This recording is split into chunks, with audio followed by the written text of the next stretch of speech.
Hi and welcome to this bass and creativity lesson. My name is Olivier Babaz. Today I'd like to talk about swing feel. So that's a topic that covers both rhythmic placement and expressiveness of your phrasing. Let's set things very simply straight from the beginning. So the difference between 2/8 and a triplet based eighth or swing eighth. When you have a rate of quarter note, 1, 2, 3, 4, 1, 2, 3, 4, by default, you're dividing those in 2/8. So 1 and 2 and 4 and 1, 1, 1, 1, 1.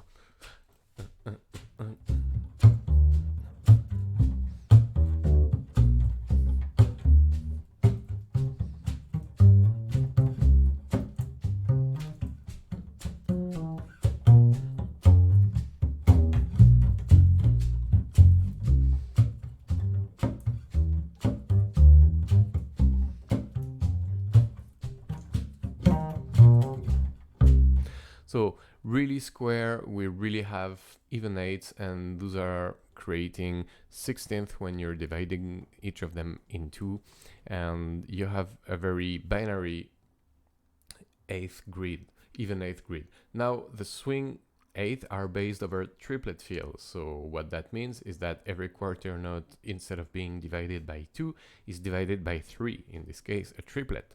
So you have, for the same quarter note rate, 1, 2, 3 and 4 and 1 and 2 and 3 and 4 and 1 and 2 and 3 and 4. Slowly, 1, 2, 3, 2, 2, 3, 1, 2, 3, 2, 3 and 2 and 2 and 4 and 1 and 2 and 3 and 4, 1 and 2 and 3 and 4.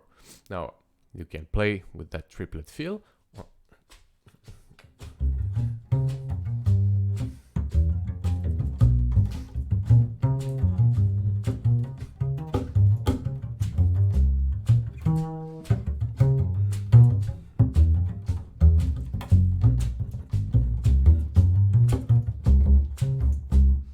Now, when you want to play swing eighth, it's keeping the focus on the first and the last one of those triplet eighths. So you're going to mainly emphasize your rhythm on the first and third of the triplet. So instead of having the overall grid, 1 and 2 and 3, you're really mainly playing 1 and 2 and 3 and 4. So I'm kind of skipping the 2 and 2 and 1.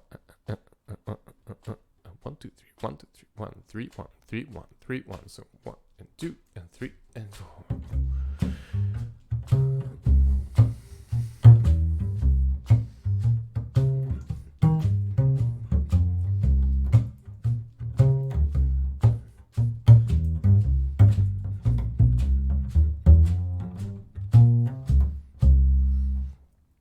So those subdivision, whether in even eighth or in swing eighth, or triplet based, are really defining styles. So there are some styles that are really very clearly more binary. For example, tango or bossa or some kind of funk or groove oriented bass lines are really binary. For example, 1 and 2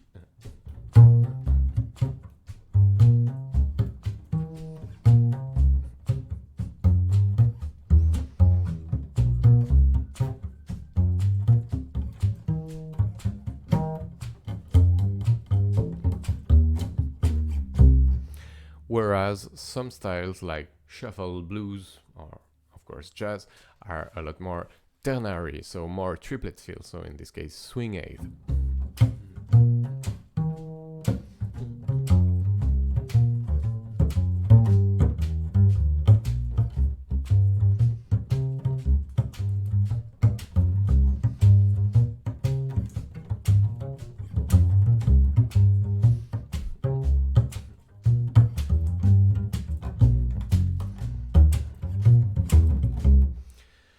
So now what I want to talk about today is how to dial in and out of that swing feel, and it goes in both directions. What I mean by that is that when you're playing in a more melodic role, you don't need to underline as strongly the rhythmic grid. You can take more freedom by phrasing, and often a part of that phrasing is due to the fact that when you're playing over an even eighth grid, and you're playing a little and you're instigating a little swing feel to it, you'll have more flexibility in your melodic playing.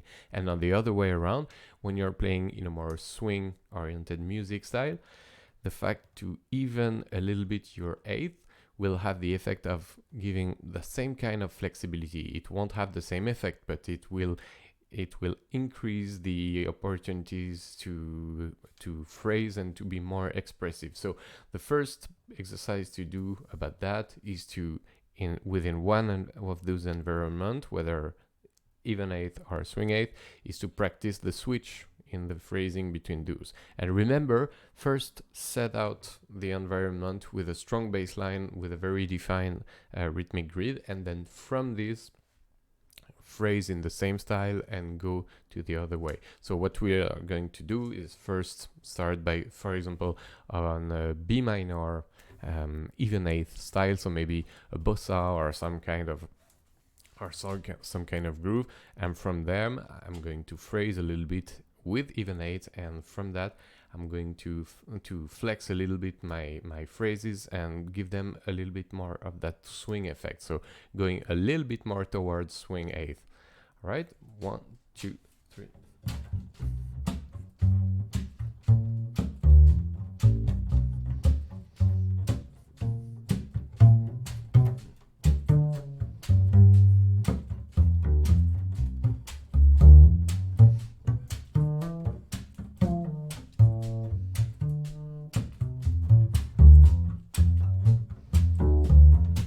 A bit of swing.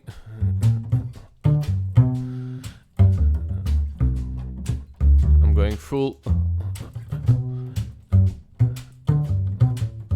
swing 8,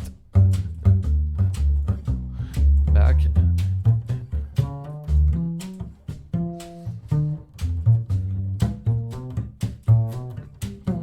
swing,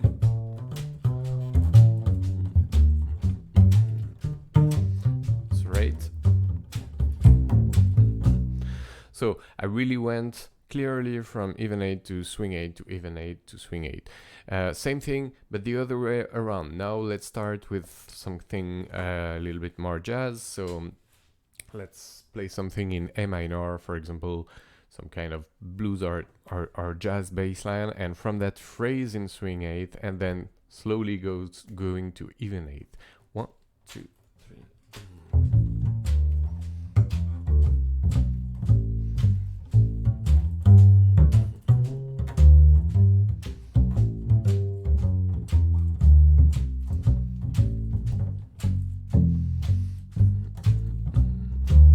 Phrase.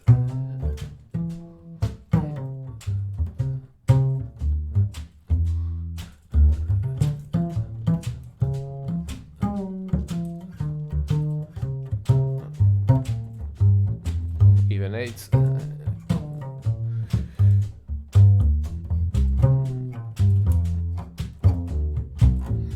Swing.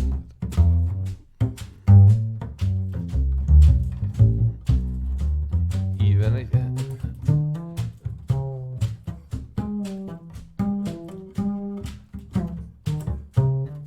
Swing. Back to the bass. Well, now that we've practiced both those, and if you're still needing a little bit of adaptation, switching from one to the other, really practice that. And if you need practice with repetitive phrases, repetitive sentence, play one sentence swing and then one sentence even 8. For example, let's go in C minor. 1, 2, 3.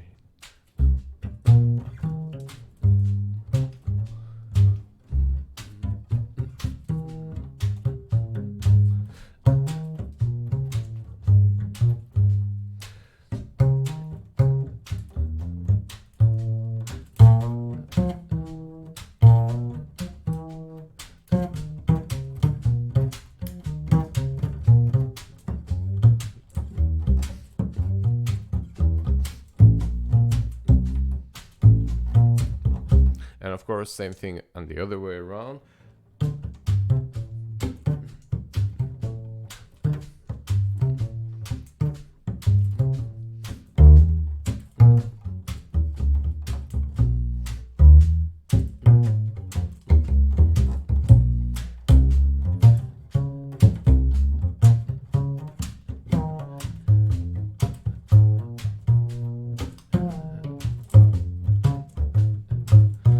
Well, once again, practice going in and out and with different phrases, but if you need, practice with the same phrase and practice to really develop that swing feel, or even eight when you have to go back. Now, next step is trying to dial in and out of that. And two things very important to remember. One is tempo. What tempo you're playing will determine the difference between two phrasing. What I mean is the upper the tempo and the less difference you'll have perceptible between two phrasing. However, you'll have less difference in the sound, but you'll have more difference in the playing. The quicker and the upper the tempo is, the more difficult it will be to play clear triplet based eighth. So remember that first thing, that's tempo. Tempo will have a huge effect. And the second thing is role playing. So whether you're playing a bass line or melodic, all that phrasing I'm talking about is really about playing solo or playing melodic line. It's not about playing bass line. When you're playing bass line, and especially here without drummer, you really need to set things really straight. So I'll always start with something very clear, rhythmical, and then try to evolve. Now what we're going to do is to start from a binary groove, for example, in A minor, and then phrase on top of it, but trying to build flexibility in our phrases in order to be more expressive by having our phrases in between those two fields. So A minor, we're groove, we're even eight, and we're going to add a little bit of swing effect to our eighth. 1, 2,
So notice how it builds authority and expressive ET when you're going from even eighth to triplet.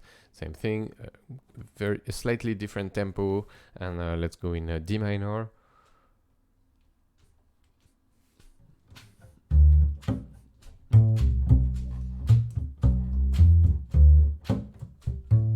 Let's phrase.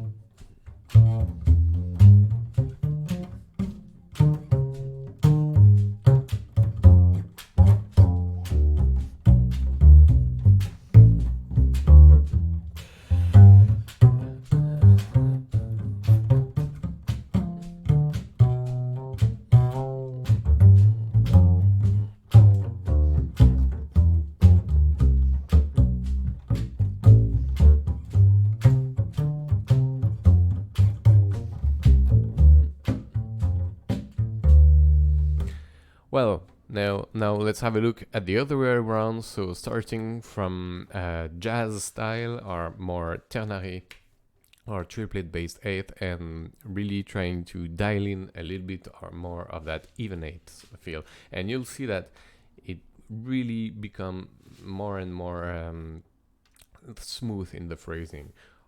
C minor, 1, 2, 3.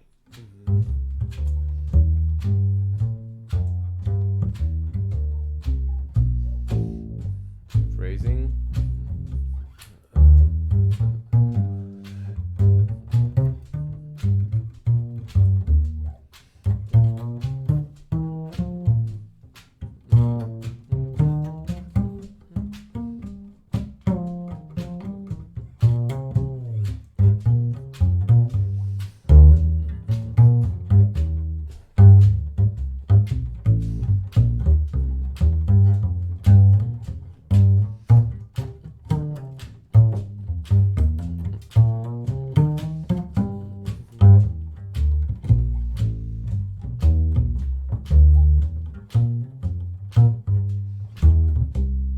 Same thing, let's take another tempo. Now let's up the tempo, and you'll notice that it becomes more and more smooth, and we don't even notice anymore that we're in a quite phrased eighth subdivision. So let's, for example, take 251 in C major. 1, 2, 1, 2, 3.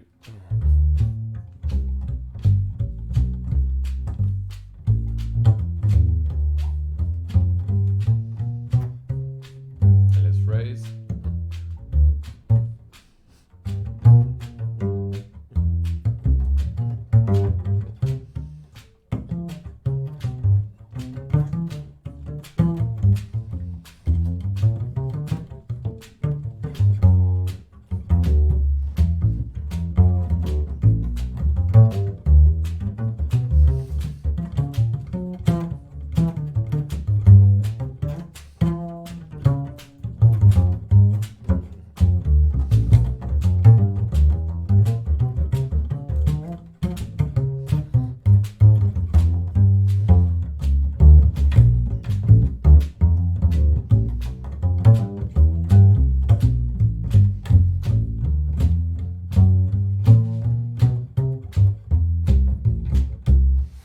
So once again, two things really important to remember. Tempo, it will change a lot the feel, and it will change a lot the options and the effect dialing in and out of a swing effect will have.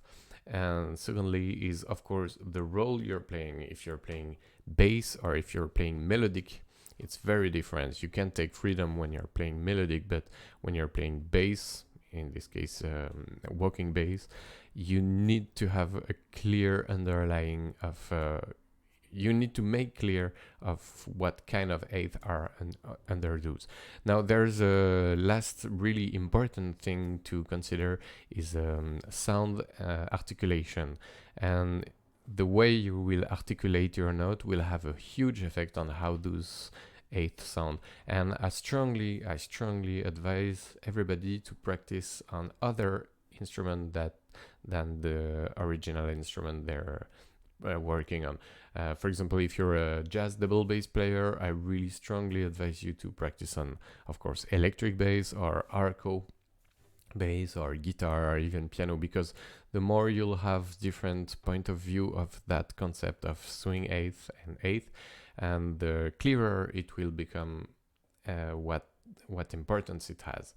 So yeah, that was it for today. Bass and creativity lesson. I'll see you for the next one. Bye bye.